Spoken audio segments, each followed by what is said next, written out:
The neon-soaked streets of New Terra's lower district pulsed with alien life. Elijah adjusted his collar, the hidden badge beneath his jacket feeling heavier than usual.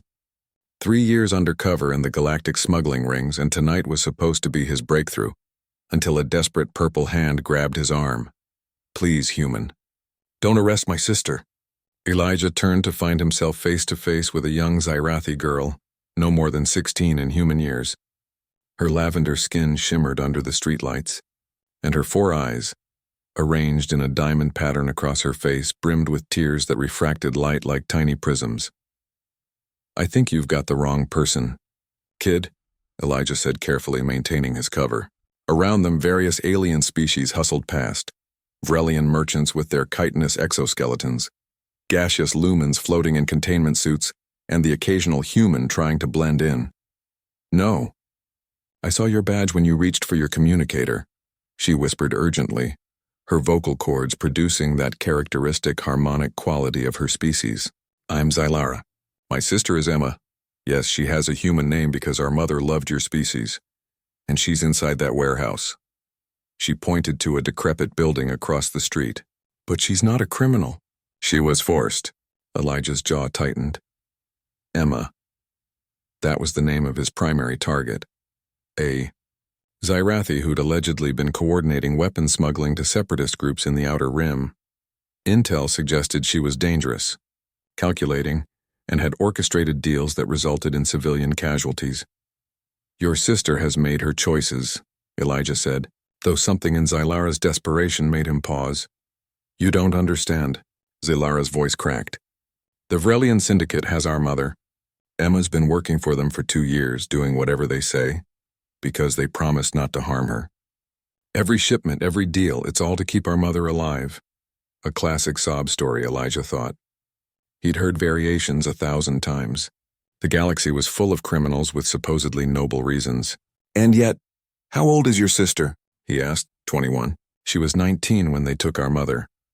Zylara's tendrils, the sensory organs that Zyrathi used for emotional expression, drooped with genuine anguish. "Humans have something we don't, officer. You have this stubbornness, this refusal to accept impossible situations.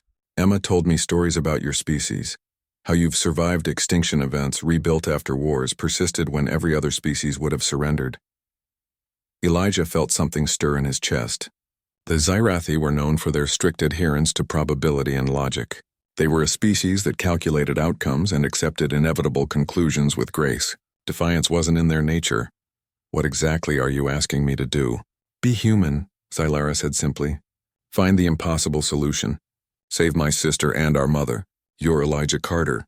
I did my research after I spotted your badge. You have 17 commendations for creative problem solving. You once talked down a Draken warlord by teaching him poker. You rescued hostages from a space station by convincing pirates you were a health inspector. And the station failed code. You make the impossible routine." Despite himself, Elijah smiled. The galaxy thought humans were reckless, unpredictable, and occasionally insane. They weren't wrong. But that was precisely why human officers were valuable in situations that required thinking outside the multidimensional box. "Your sister's meeting with the Vrelian boss tonight, isn't she? Inside that warehouse?" Zylara nodded. "The final exchange. After this, they promised to release our mother.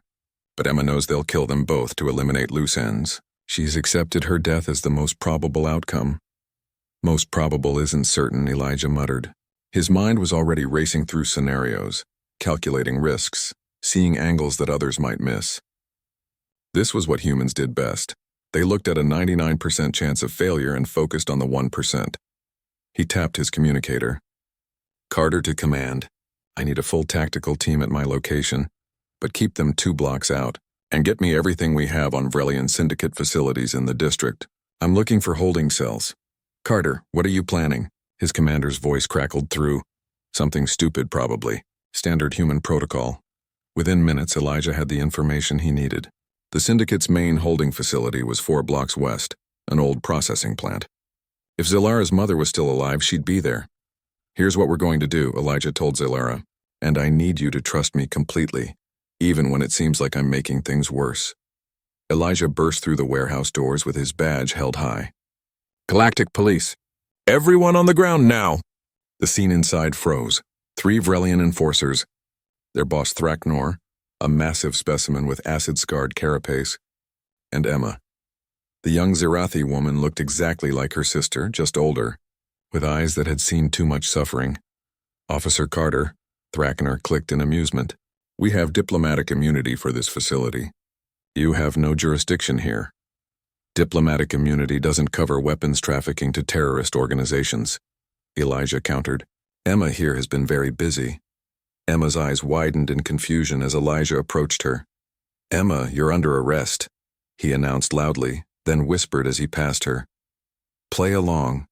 Your mother's rescue is happening right now.